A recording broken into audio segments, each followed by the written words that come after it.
Take the bus, she said, her voice light, dismissive.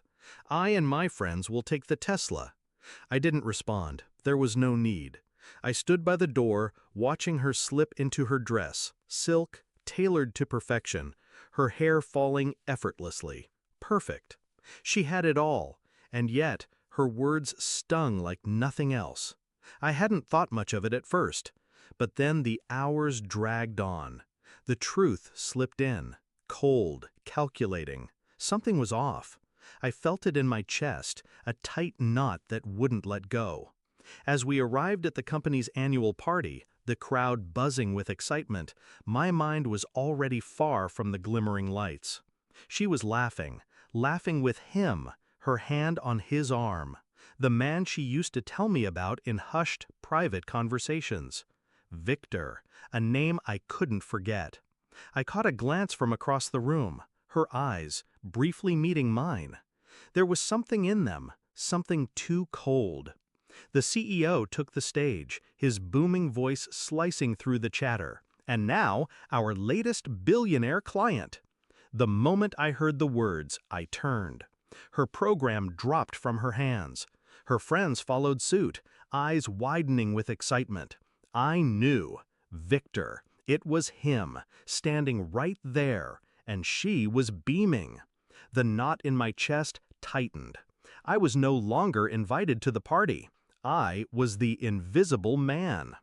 Victor. She had spoken of him often, but always with that touch of admiration she used for celebrities. Never too much, just enough to make me curious. I had brushed it off, until tonight. Her behavior had been different. More than just the casual conversations. She'd become distant, unavailable. Too many late meetings, too many private messages that I wasn't allowed to see. But tonight everything made sense. Her smile, the way her eyes never left him, the way she leaned in when he spoke, as if everything he said was the gospel truth. I could see it, the flicker. But I was careful. I couldn't confront her yet, not until I knew for sure. I watched them, from a distance, every word she said to him, every glance they shared. I felt sick, my stomach churned, but I remained still, detached, calculated. I kept it all inside.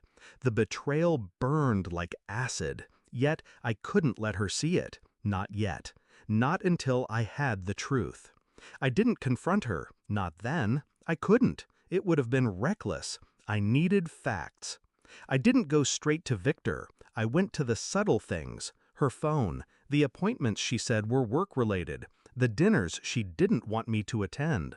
I hacked into her phone. I didn't even feel bad about it. She had given me every reason. Her messages, her texts, they were all there. I miss you so much. I can't wait to see you tonight. This is killing me. But we'll be together soon. And that was when I knew. I wasn't paranoid. She had been lying. But I still kept my distance. I didn't confront her. I didn't break. Instead, I waited. I watched. I reached out to Victor's assistant, his whereabouts, his schedule. I tracked his movements. Then I spoke to her friends. She thought I didn't notice them whispering behind my back. I heard it all. They all knew. They all lied. The truth was coming, slowly, like the fog rolling in. I stood before her, holding the phone in my hand. There was no drama, no yelling. I handed her the phone. Her face went pale. She knew. She had to. Her fingers trembled as she unlocked it, scrolling through the messages, reading every word, every lie. I waited, calm, detached.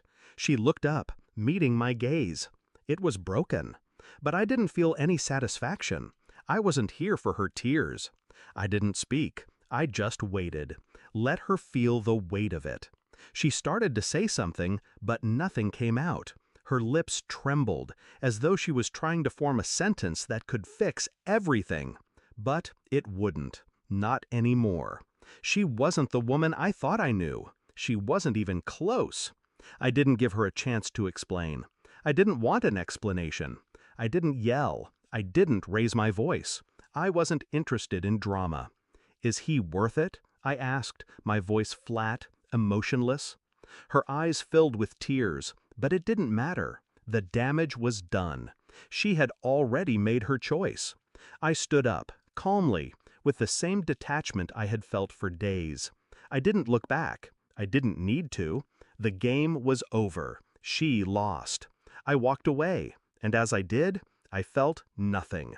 No anger, no pain, just clarity. She had chosen her path. I had already decided mine. I didn't need her anymore. I didn't need any of it. And in that silence, I found power. I was free. I didn't need to fix it. I didn't feel. I had already walked away, and I wasn't coming back.